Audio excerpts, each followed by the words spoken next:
सबसे पहले मैं भारत के महानतम मिलिट्री स्ट्रेटजिस्ट एवं योद्धा जनरल जोरावर सिंह जी की पुण्य स्मृति पर उन्हें विनम्र श्रद्धांजलि अर्पित करता हूं और उन्हें सत नमन करता हूं। आज ही के दिन 12 दिसंबर को तिब्बत में लड़ते हुए जनरल जोरावर सिंह जी वीर गति को प्राप्त हुए थे।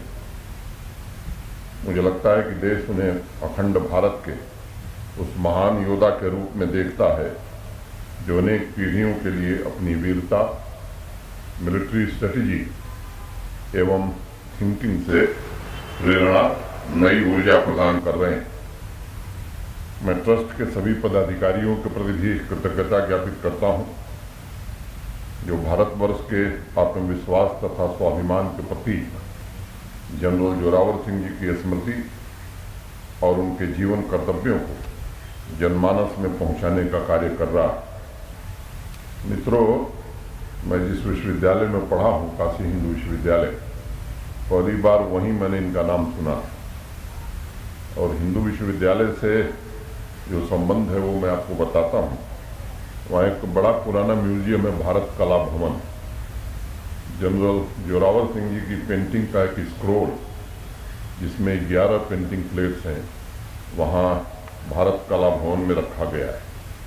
और वहाँ के संग्रहालय के लोगों का कहना है कि शायद यह एकमात्र सुरक्षित स्क्रोल है जो जनरल जोरावर सिंह जी के सैन्य अभियानों पर प्रकाश डालता है। अपनी अदम्य इच्छा शक्ति, वीरता, कर्मठता एवं कुशल सैन्य संगठन की शक्ति के बल पर बड़ी बड़ी ताकतवर सेनाओं एवं अत्यंत विपरीत परिस्थितियों पर उन्होंने जिस प्रकार से विजय प्राप्त की, उसकी कुछ झलकियां उस पेंटिंग में दिखती हैं। जनरल जोरावर सिंह जी का जीवन मुझे लगता है कि सशक्त भारत के सपनों का एक प्रतीक है। महाराजा गुलाब सिंह जी के नेतृत्व में डोगरा साम्राज्य के विस्तार और अखंड भारत के सिंहनाद को रणक्षेत्र में मूर्त रूप देने में जनरल जोरावर सिंह जी का अप्रतिम योगदान रहा। 1834 से लेकर 1841 के दौर में मुझे लगता है कि जितने भी महान व्यक्तित्वों ने हमारे देश को मजबूत करने में योगदान दिया, उसमें जनरल जोरावर सिंह जी का नाम सर्वोच्च प्राथमिकता में लिया जाएगा। इस दौरान लद्दाख, बाल्टिस्तान के अनेक सैन्य अभियान उनकी उत्तम सूझबूझ और दृढ़ इच्छा शक्ति के प्रमाण के रूप में हमें दिखाई पड़ते हैं। मैं उन्हें शौर्य, अनुशासन और कर्तव्य परायणता का प्रतिबिंब मानता हूं, जिन्होंने दुनिया के सामने ये प्रमाणित किया कि वीरों के लिए कुछ भी असंभव नहीं होता और मां भारती की श्रद्धा में अनंत संभावनाएं भी निहित हैं। आज आज़ादी का अमृत कालखंड पूरा देश मना रहा है।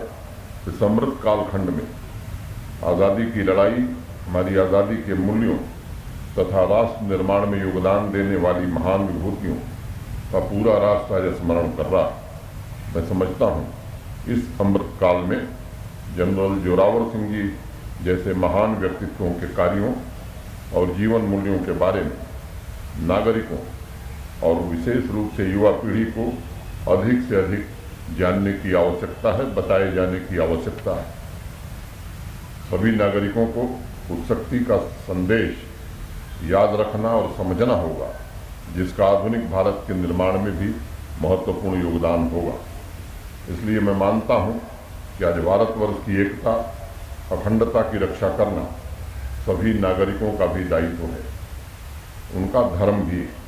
और इसी कर्तव्य का पालन करके जनरल जोरावर सिंह जी को सच्ची श्रद्धांजलि दी जा सकती है। कोई भी समाज या राष्ट्र जो अपने बहादुर पूर्वजों को भूल जाता है, मैं समझता हूँ वो रास्ते से भटक जाता है। आज़ादी मिलने के पश्चात भी जम्मू कश्मीर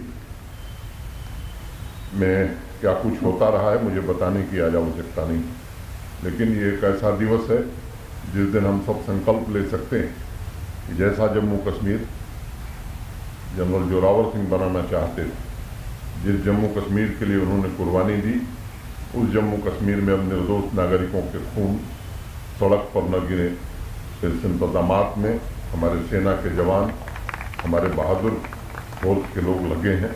मुझे लगता है कि जो सामान्य नागरिक का कर्तव्य, हमें भी उसी तरह उनके साथ खड़े होकर के इस अभियान में शामिल होना चाहिए। इतनी ही बात करता हुआ फिर से मैं अपनी विनम्र श्रद्धांजलि देते हुए और ईश्वर से प्रार्थना करते हुए कि उनकी वीरता, उनके समर्पण का भाव जम्मू कश्मीर के नागरिकों में भी पुनर्निर्मित हो सके।